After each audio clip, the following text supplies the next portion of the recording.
Okay, so just a very brief introduction. Sercan joined the Microverse program last year in 2020.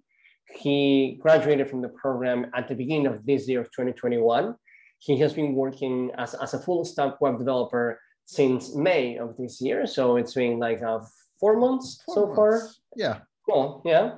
We're going to talk about the process of getting to that job and, you know, how the job is going and the challenges, the ups and downs, the sorrows, the joys, everything. And remember, you can all ask Sercan questions. So please ask questions. Just for a very brief, you know, background, like Sercan, you come from one of those, like, you know, less traditional backgrounds. You were a materials engineer, right? And you decided to switch careers, and you had been exposed to some coding in the career, but not really building code. Like I think you mentioned something like MATLAB and stuff like that. And then you realize there's some more here. And then, you know, Microverse enters, you know, the movie, and well, now you are in a job, and we're gonna get to that. So I just wanted to give everyone kind of like this reminder that it's never late to change a career, to start a new career. What matters is, you know, knowing what you want in your life. And I want to hear everything about it from you, Sercan. So let's start from the beginning. How did you get into coding? How did I get into this career? After graduating from material science and engineering, I started doing a master program in the same university about energy science. It's like a hybrid program, like mechanical engineers, chemical engineers, materials engineers, and all of it. During that time, I was exposed some, let's say, software and some problem solving. I was doing some problem solving with softwares. And then I realized that this is the thing I was trying to, I wanted to spend my day with this, because I feel like more, let's say, valuable and doing some really challenging things and all this stuff. Before that, I was mostly in the some construction area or in a laboratory. And after I got the taste from this writing code and then seeing the output and then changing the things with the help of the computer, I think that there is more to it. You know, I can follow this path and I can do some more things. And I started, you know, as like everybody, by myself, and I couldn't find the right path to follow. And then Microverse journey started. How long did it take you between, you know, you started the master's degree? Did you finish that master's? No, actually, I finished my thesis as well. And then during that time, I started doing some front-end freelancing. I learned React before. And then I talked with the student success at the university, and they told me that I got 6 more months to write the thesis. And I was so confident that I can write this thesis in 6 months. And after 1 month, my thesis advisor reached out to me and told me that I got kicked out from the university because of the time limit. And that's because you were mostly focused on your freelance projects. Exactly. So, no, go ahead.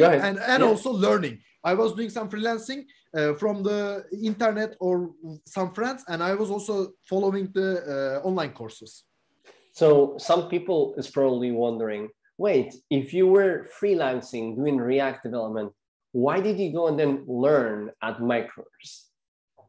Because I didn't have I didn't know let's say, how to write the code. I just learned some parts of it and some parts of it. When you learn, it has to have some methodology. If you don't have the methodology, if you don't have the right state of mind and right state of the architecture, the code that you write is not that, let's say, good. It's not that good. So first you have to, before code, you need to know how to write the code, write the pseudocode before coding. If you can do this, then it means that you are enhancing yourself and your coding abilities.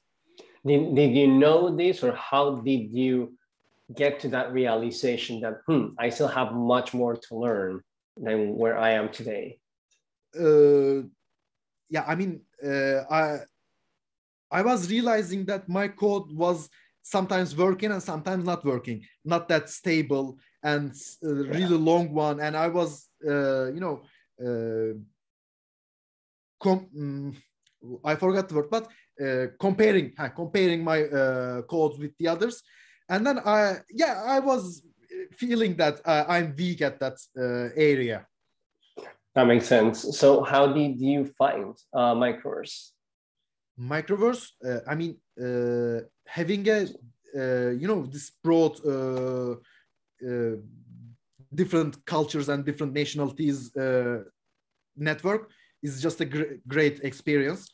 First no, thing, I mean, how did you come across? Like, was it like a Facebook ad or it a was a friend? Facebook ad. You know, I Facebook was ad. just a Facebook ad. I was just browsing through the internet. I just clicked Facebook.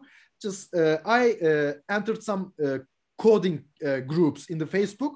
So I was just following and reading about that, and then one Facebook ad, and then I followed, and then I'm here.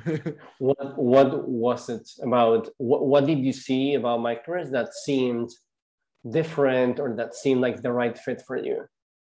There was no idea about how to say, joining a group of team or group of people or a team or something like that, a school, a boot camp. There was no idea like that before. But after I saw the Microverse advertisement, first thing important, we got the payback if you got the job. This is confident.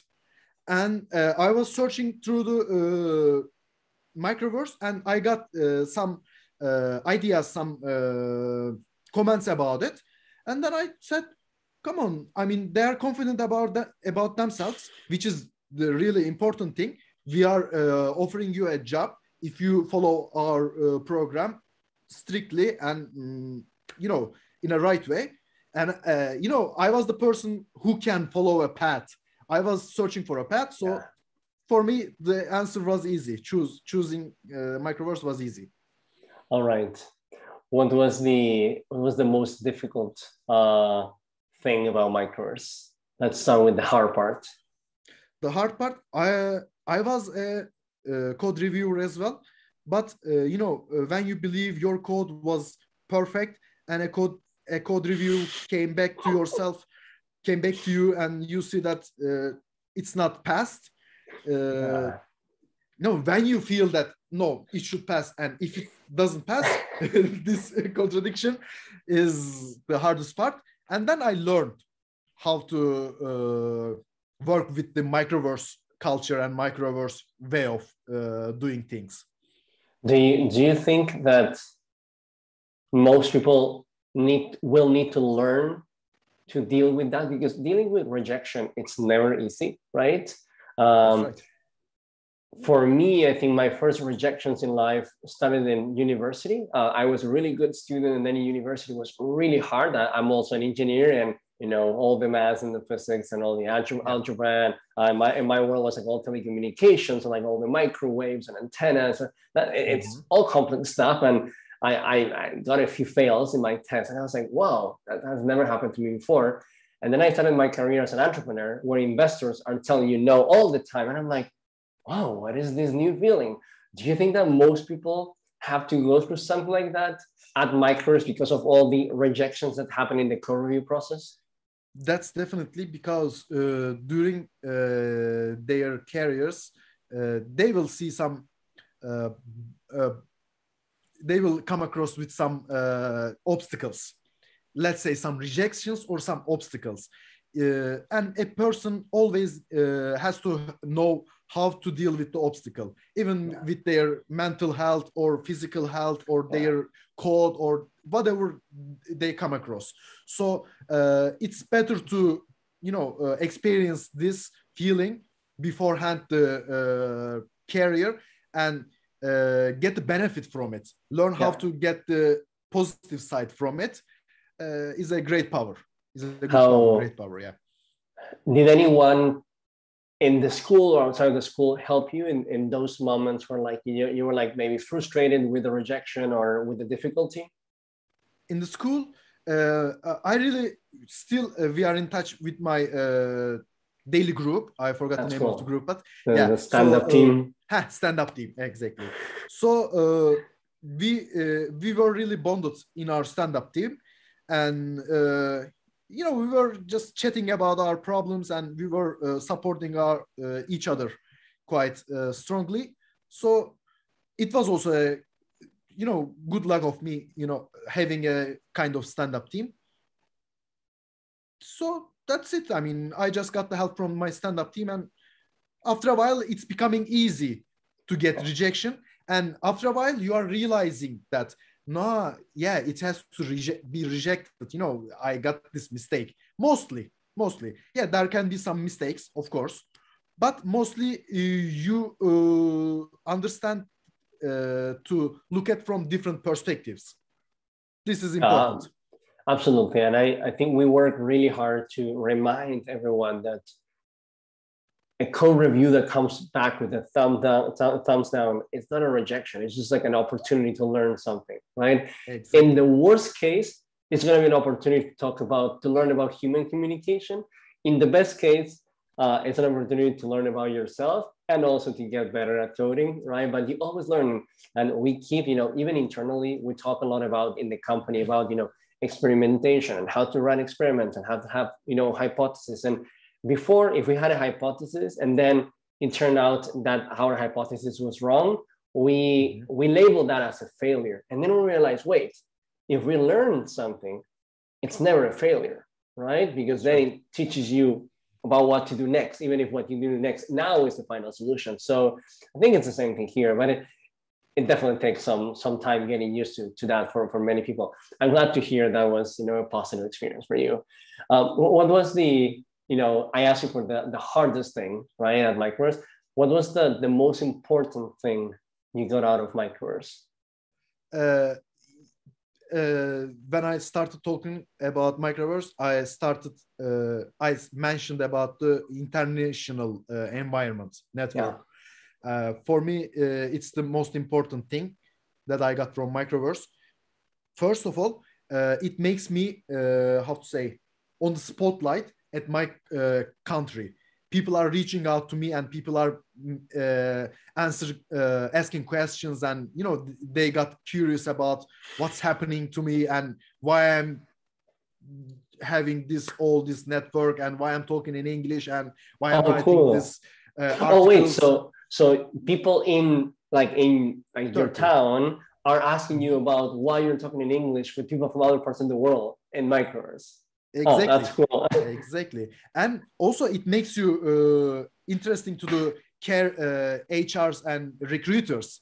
This person is able to reach out a broad range of audience, and he can communicate with different cultures and different peoples and different people. So I think having a solid and strong community is the best thing about Microverse.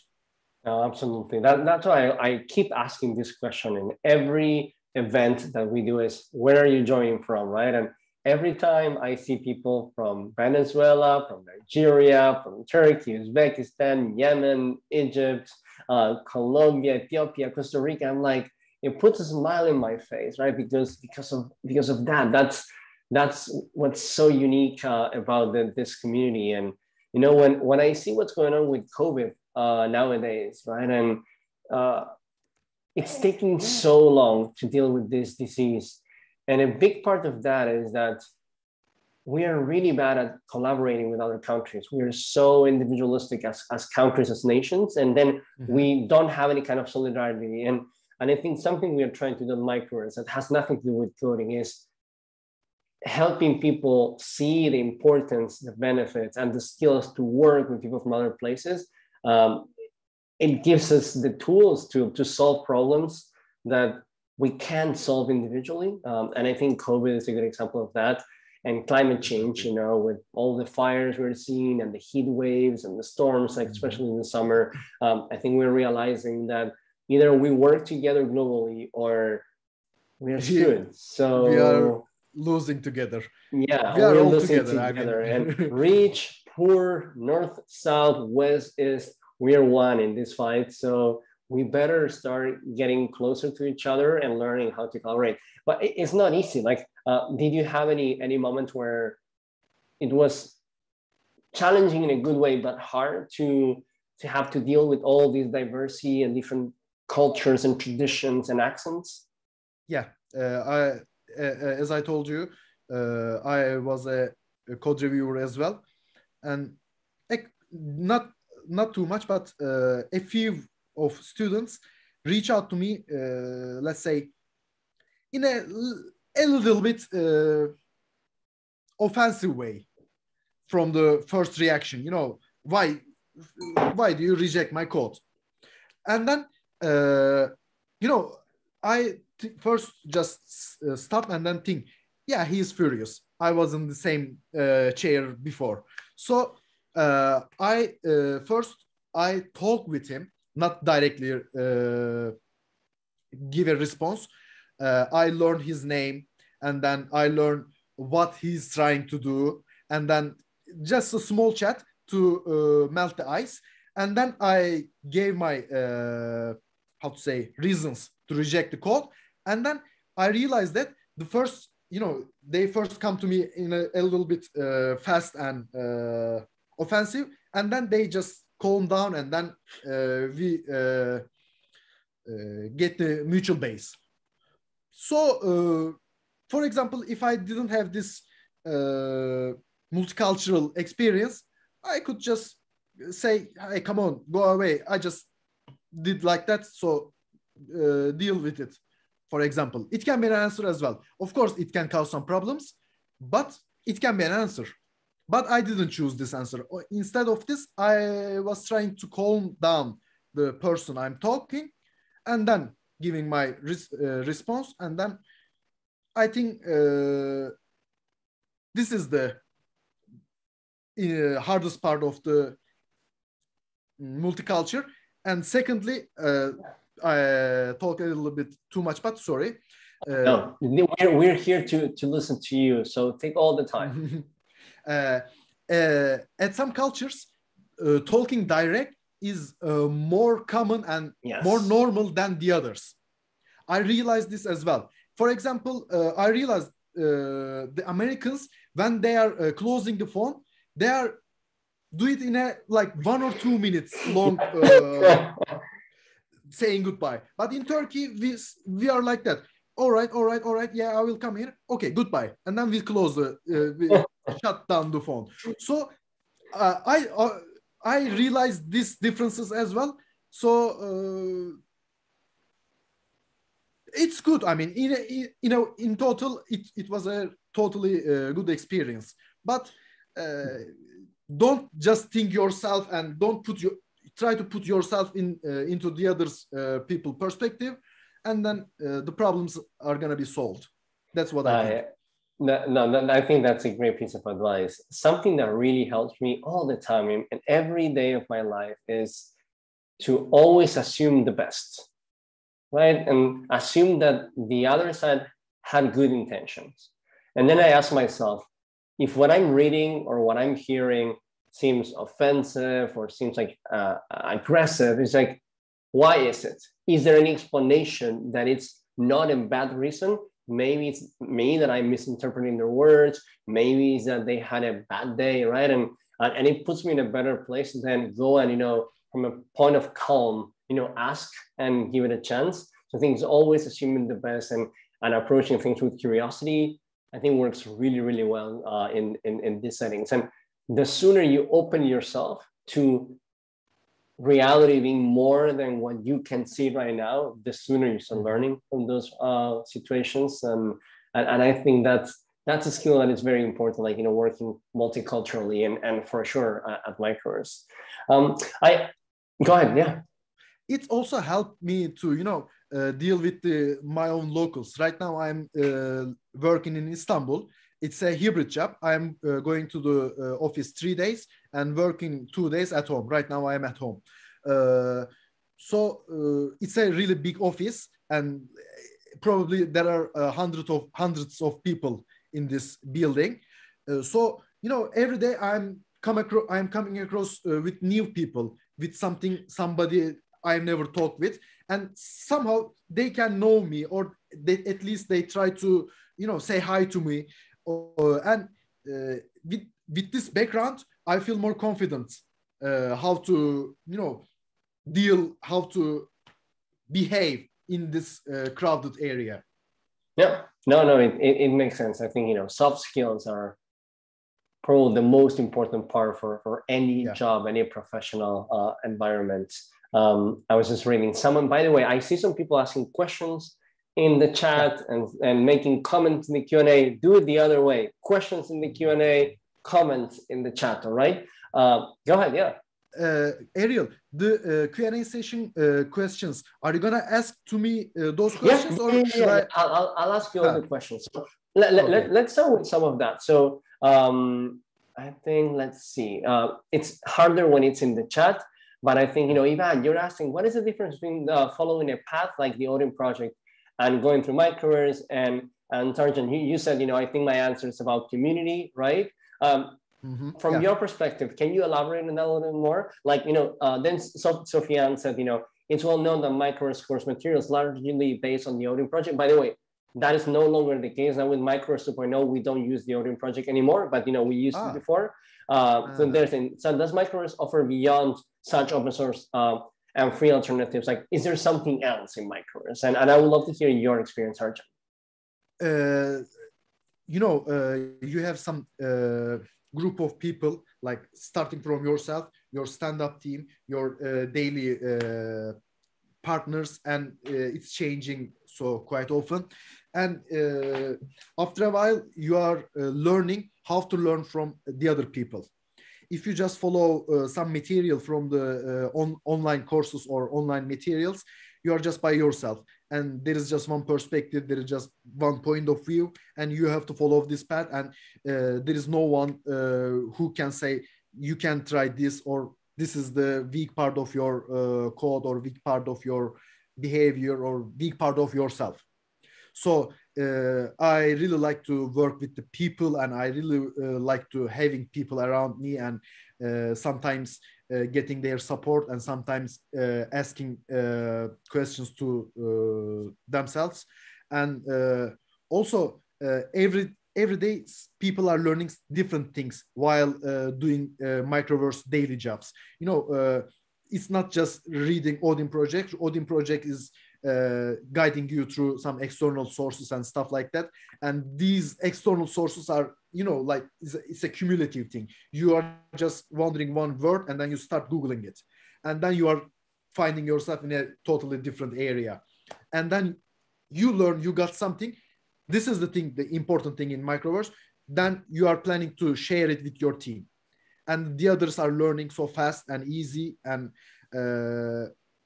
this is the most important thing, having Microverse, being in Microverse, than just following your some content from online sources.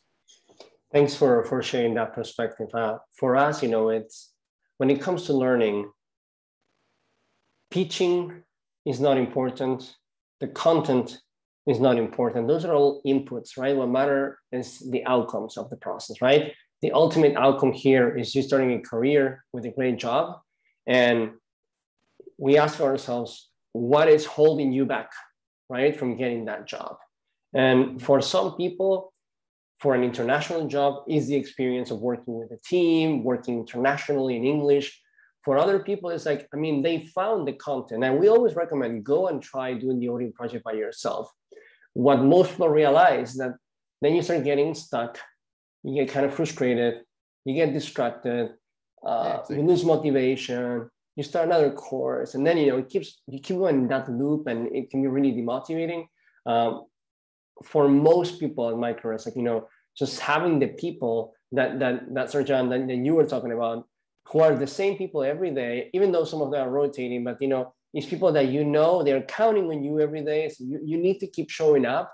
And if you're frustrated, at least, I always say this, share joys are twice the joy, and share frustrations are half the frustration, right? So you get to celebrate twice as much, but when you're frustrated, you have someone else going with that frustration.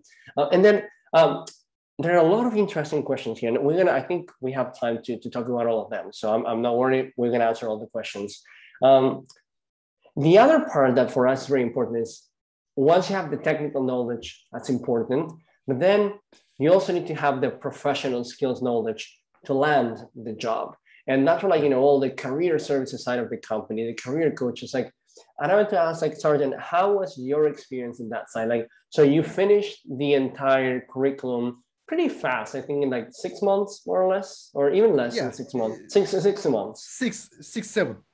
Cool. And then you started working, who was your coach at Microverse? Jen. Cool. Jen is awesome.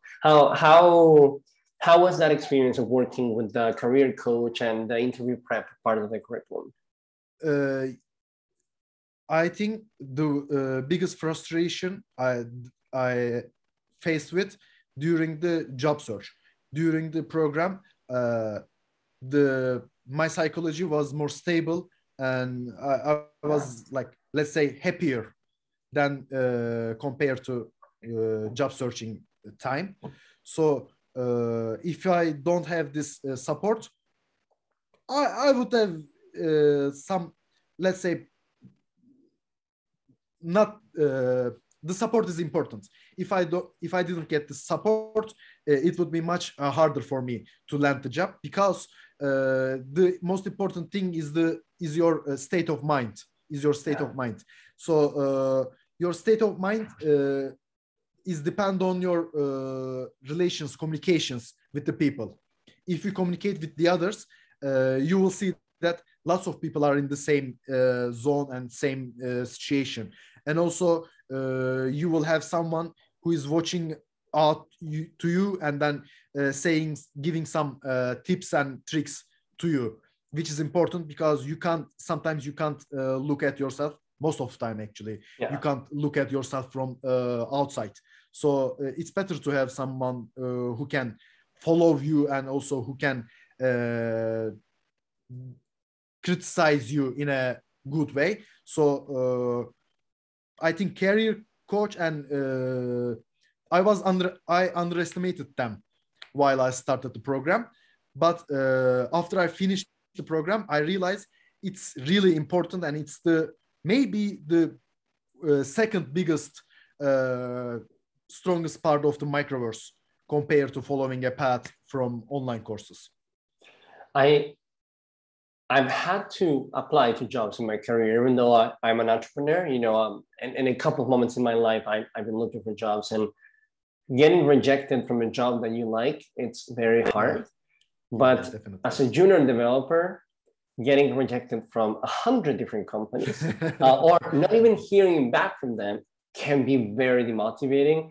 And I know that, seeing other people who are going through the same experience and knowing that you're not the only one, I think it helps. But I want to use this as an opportunity to ask a question that I very often ask. And Eduardo has asked a question related to this, which is, have you ever felt like you're not smart enough to be a developer and get a job in this industry? Okay. And the question I always ask is, like, have you felt imposter syndrome? Because Eduardo, what you're describing, maybe I'm not smart enough for this. Sometimes the question has other shapes. Maybe I'm not fast enough. Maybe I'm too young. Maybe I am too old. Maybe my accent is too strong. Maybe I am in the wrong time zone. Whatever it is, that is all part of this idea of imposter syndrome. Sercan, did you ever feel imposter syndrome? Yeah, this is the thing. While I was doing the coding things and daily routines in the program, I didn't have any problem, or I didn't have that kind of feeling or ideas, thoughts in my mind. But after I finished the day I finished the program, I started having this imposter syndrome. It's like, come on, I finished this, but right now I don't have anything to do. How can I find this job? Yeah, no one would give me a job, because I'm right now 32. I felt a little bit old, And I was thinking that, yeah, there are so many young guys, young girls, and they would prefer to have those people instead of me. This was my imposter syndrome. So I didn't have, I wasn't smart enough. I felt like I was useless because I am too old. So this is the thing, like Microverse can help. I saw different people.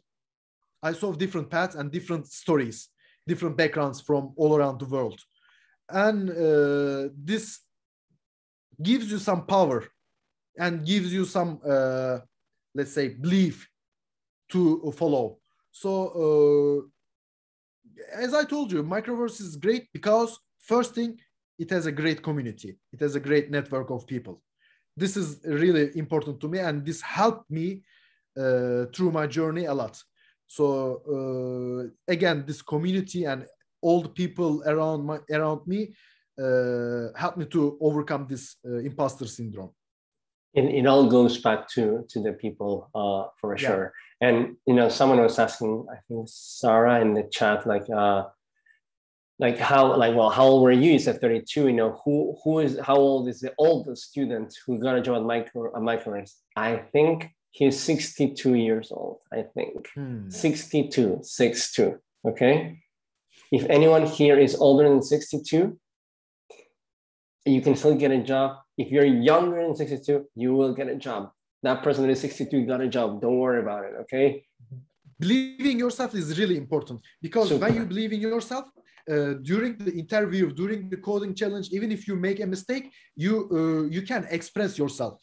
And then if you express yourself, it is the important thing. The other side of the interviewee understand that you can express yourself, you can show your ideas in a solid way. So they will most probably hire you. This is the important thing, state of mind. Absolutely. Confidence in everything in life. People, consciously or unconsciously, they feel that, they sense that. And if you can show that confidence without being overly confident, being humble and confident, it's a interesting equilibrium there. It's a magical point. So this is what most people want to know, which is the process of actually getting a job.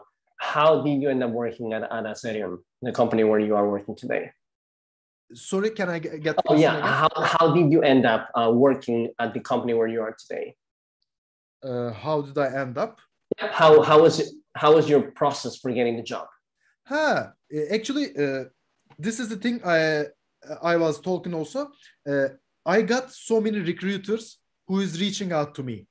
So I couldn't apply too much job. I applied 10 or 15, but in Turkey, the startups are too much. So every week I got 3 or 4 interviews with some Turkish company or some, let's say, Turkish and European company or something like that. So I couldn't have the chance to apply too much. Mostly they reach out to me. But the job also came to me with one of the recruiters who's just checking the LinkedIn and GitHub and, just try to polish your online showcase. And then at my experience, I just polish my online look, and then they came to me.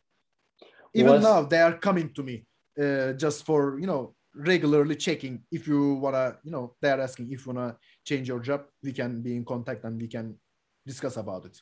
The more you grow in your career, the more they will reach out to you. I was talking to a recruiter yesterday, and she told me, on average, we assume that it will take us 18 months, so a year and a half, to get a developer from the first interaction to be able to place them in a job, because there are so many jobs and not enough developers. So they will keep reaching out to you. They will keep building that relationship. Yeah. Use that in your advantage, okay? If they reach out to you, remember that it's their job to get you to a job, okay? You don't need to be desperate, but invest in those relationships. Even if not now, eventually they might have the right opportunity for you. Don't don't do a phone call with every single recruiter, No. but keep sending messages, keep saying, hi, it's good to hear from you. Really happy at my job right now, but thanks for reaching out. Keep reaching out every once in a while. I appreciate it. You never know when they will be able to have the right job for you. Definitely. So how was did you go through any interview for this company? Yeah, I made the interview with this senior, let's say my manager. How was the interview process? Interview process. First, he just met with me, have a small chat, and he told me that I've found it with my GitHub profile with HR of the company, and he was so direct. He told me that I'm giving this take-home assignment to you. Please send back a reply with the date you are planning to finish, with the features that you are planning to finish, and everything. So my interview process with this company was like that. Just a 10 or 15-minute talk with the person, and then around 1 month sending go forward and back mails and GitHub codes and stuff like that. So we communicate with each other, not with talking or direct messages. We mostly talk with the code and talk with the other mediums. And like I told you, it took 1 month, and then there was no reply. I think that, yeah, they didn't like it. And yeah, I was just keep going. And then I was nearly accepting the other company's offer. And then at that day, the person, my manager, reached out to me and told me that they want me to work with them. So that was my story. That's a little bit uncommon that the whole thing happened via email, but in so many ways it makes sense, because then that's the way you're kind of going to be working with these people, right? Exactly. I mean, there are other team activities that most of the work will be on GitHub. You're going to be reviewing code, you're going to be talking about code, there was some emails, messages, so they're actually testing, if you are going to be able to work with that workflow. And exactly. And then the other part of that story, I think it's an important lesson as well. It's like, if someone goes silent, don't make assumptions. Keep asking nicely, hey, I'm just following up in case there's anything I can do. And more often than not, they are just busy, and then they will feel guilty, and they will treat you even better if you have been, respectful. But if you start saying, oh, you're not replying to me, don't reach out ever to me.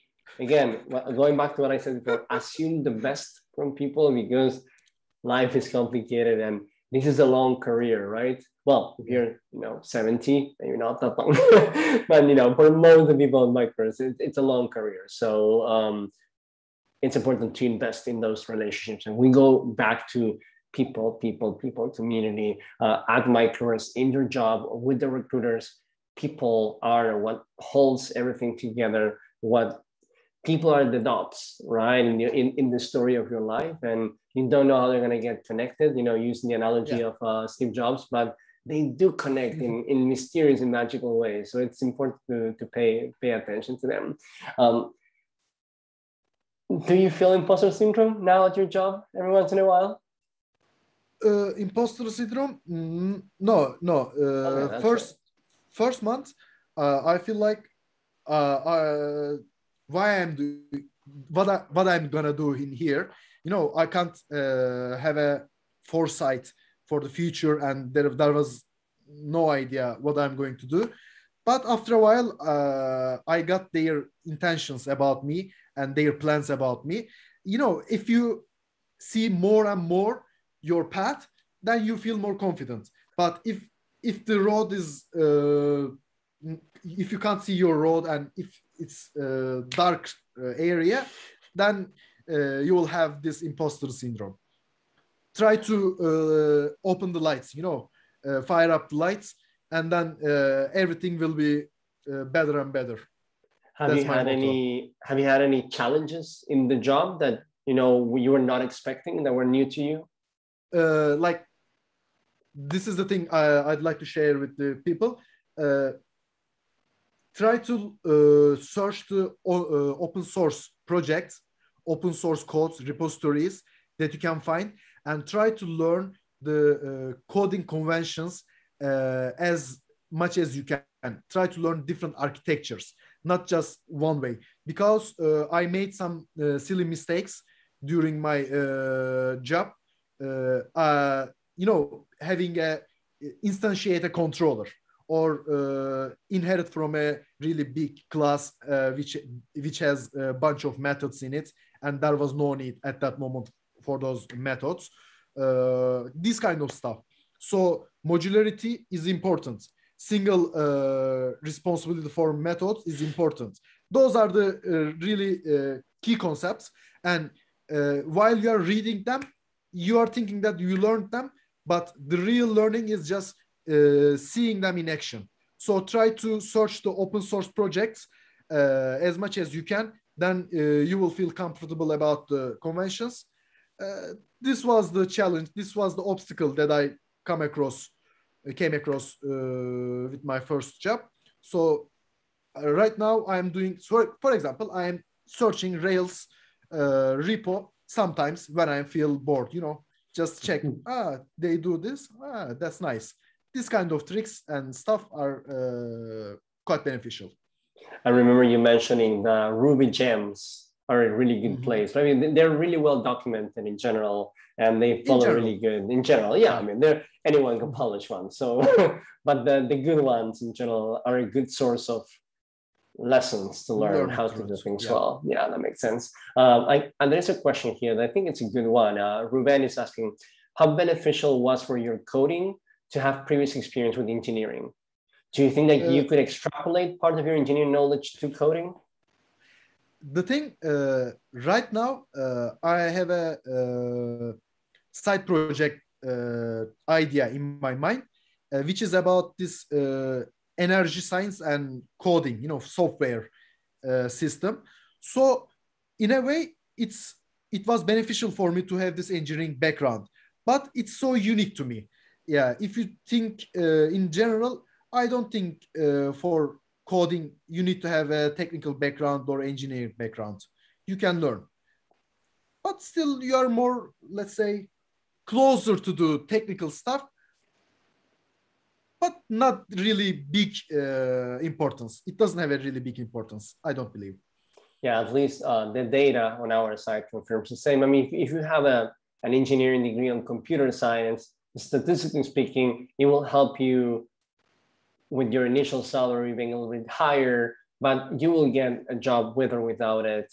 And if the engineering degree is not in computer science, yeah, I mean, there's always, I mean, not that helpful. There's always. Engineering are hard careers, so they help you, I think, learn to be rejected, to fail. And that is a good skill, but it has nothing to do with engineering. It has to do with, learning about life. Exactly. Yeah. I mean, it can be beneficial for me to get some hard task done, but it's a behavioral thing, not the technical stuff that I can take from engineering to coding. Yeah, it's all psychology and soft skills, not hard skills. I agree. So let's use this to help someone make a decision. And Hector is asking, I'm a mechanical engineer with 15 years of experience. I'm really passionate about code, but I'm afraid to change my career. What advice can you give me to push me to the change? What advice? Like, you need to be prepared. As a mechanical engineer, you are get used to see some differentials, some stop discs, and those metal stuff and all this environment. If you feel that passionate, it's better to change, and you can show recruiters, you can show managers, you can show all the world that you are able to do what you want to do, what you are passionate about it. This is the thing that was my motivation as well. I was so eager to show around that I want this, and if I want, I'm able to do this. I'm dedicated. The thing, if you feel dedicated and if you feel passionate, there is no advice from me apart from those. just check yourself. If you feel passionate and dedicated, then go for it. There is nothing that can stop you. That's a really good piece of advice. I think, from a job market point of view, there are so many jobs right now that, I agree with you. If you're passionate, you will get a job.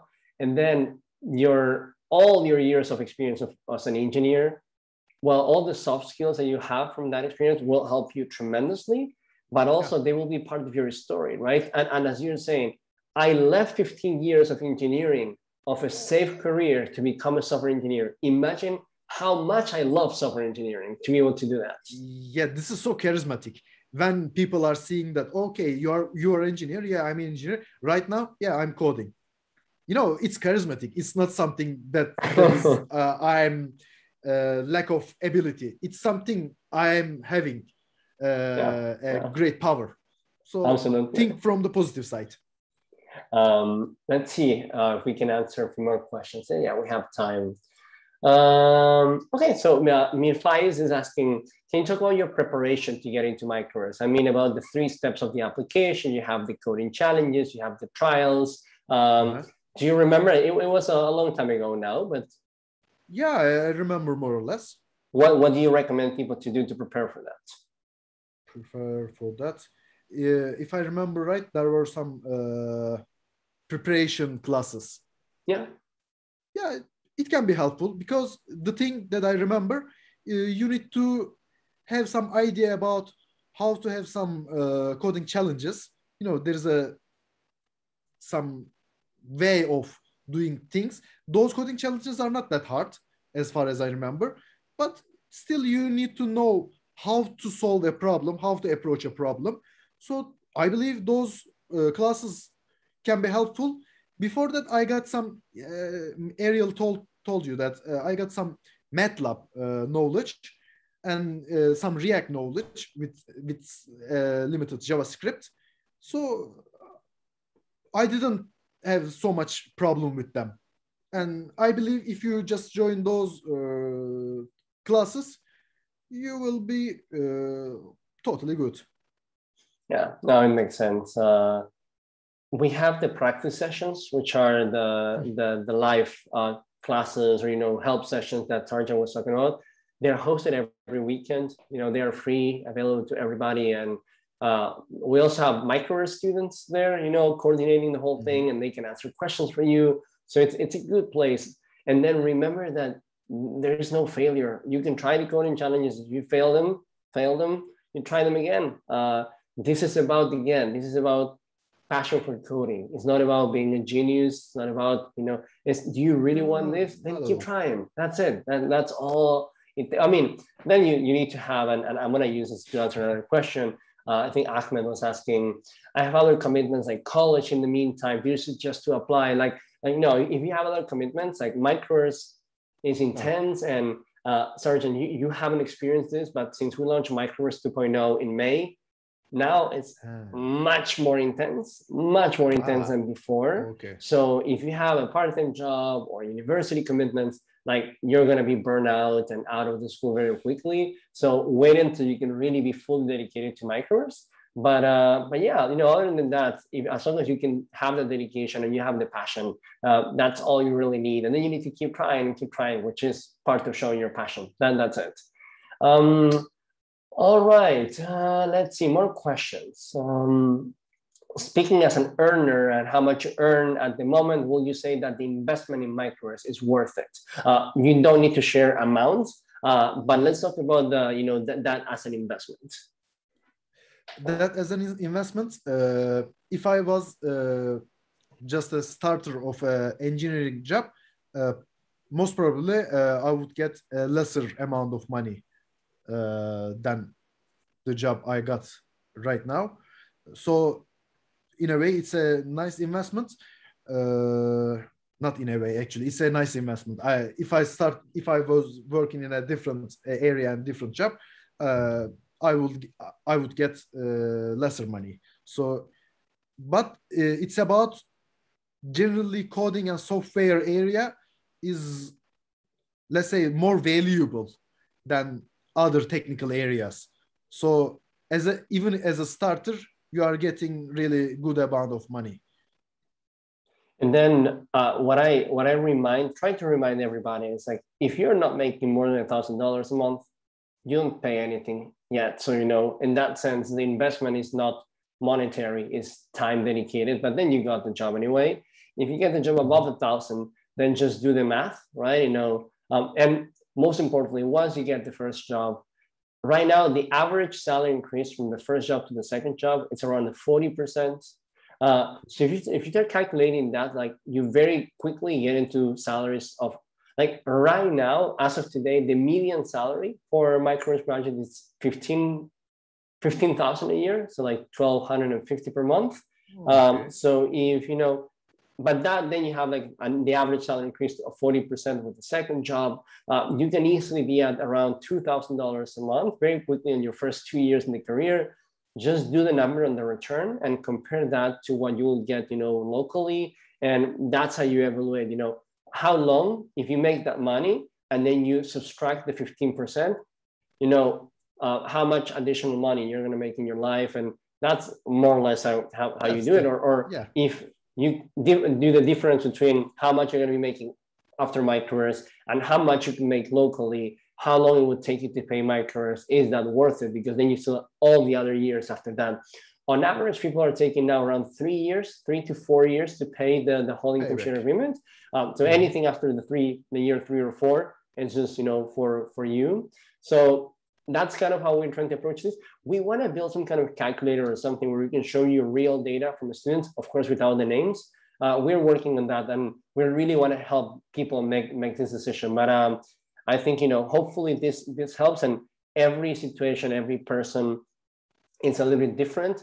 If you have doubts about your particular case, reach out to the admissions team and ask them, hey, this is how much money I was making before. This is where I'm from. This is my experience. What do you think I should expect by the time that I graduate? And then, we can do that, right? We don't have a tool to allow you to do it yourself, but you can reach out to the admissions team and ask for this information. Yeah. I didn't know that, and I liked it. So, Sercan, are you building anything with your superpower, coding superpowers? Are you building anything outside of work? Yeah, this thing is about some producing clean water and producing energy in the meantime. It's a hybrid system. Oh, cool. And right now I am doing calculations about it, but I am planning to build a native app, like the app that you can download to your laptop, computer, whatever you are using. So you're thinking of like a physical product that also has an app. Exactly. The app is about like these calculations and how basically, in a most basic sense, how much you can earn from this machine in the place wherever you are in the world, because it depends on your geography, and it depends on your conditions, and it depends on your expectations from the machine. So I'm planning to build this. That's exciting. Which kind of water do you use for that? Like it's seawater, from the seawater. Seawater, okay. Yeah, seawater, because there is a water shortage is waiting for us. It's really near future. Yep. So I'm getting a group of engineers, and I think I am gonna be the leader of the team, and I will write some parts electrical engineers, some parts material engineers, some parts mechanical engineers, and I was doing some back and forth with those teams and write the necessary tool. That sounds like a very exciting project. I hope that you get to share that with us as soon as you have something that you can show to the world. I would love to see it. Would be great, because we are planning to do some, let's say, as an organization, that we can share with the people all around the world who would like to contribute to the code or contribute to the idea. And who can Are you building this alone? No. For example, at Sunday, I will have a meeting with my thesis instructor. this professor at my university. Cool. Because I'm using some techniques while I was from my thesis technology. It was also about some heat and transfer and stuff like that. So and there is an electrical engineer, and there is a, let's say, people who is making our PRs and doing our social media stuff, social media part. So we are trying to build a group right now, a core group. Pretty cool. And then we will grow, planning to grow gradually. Very, very exciting. So we're almost on time, and there are still a few questions. I've noticed some questions are about, you know, Ariel, is the salary, the minimum salary of $1,000 gross or net? Any stage I need to go through before I get accepted with Microverse? All those questions are answered in our FAQs. I think it's support.microverse.org, or you can reach out to the admissions team, admissions@microverse.org, and they can answer all those kind of questions. Before we say goodbye, I just want to ask you for one last question, Sercan, which is any advice, any last piece of advice that you want to share with people who are going through Microverse today, or people who are thinking about changing careers. What will be that piece of advice?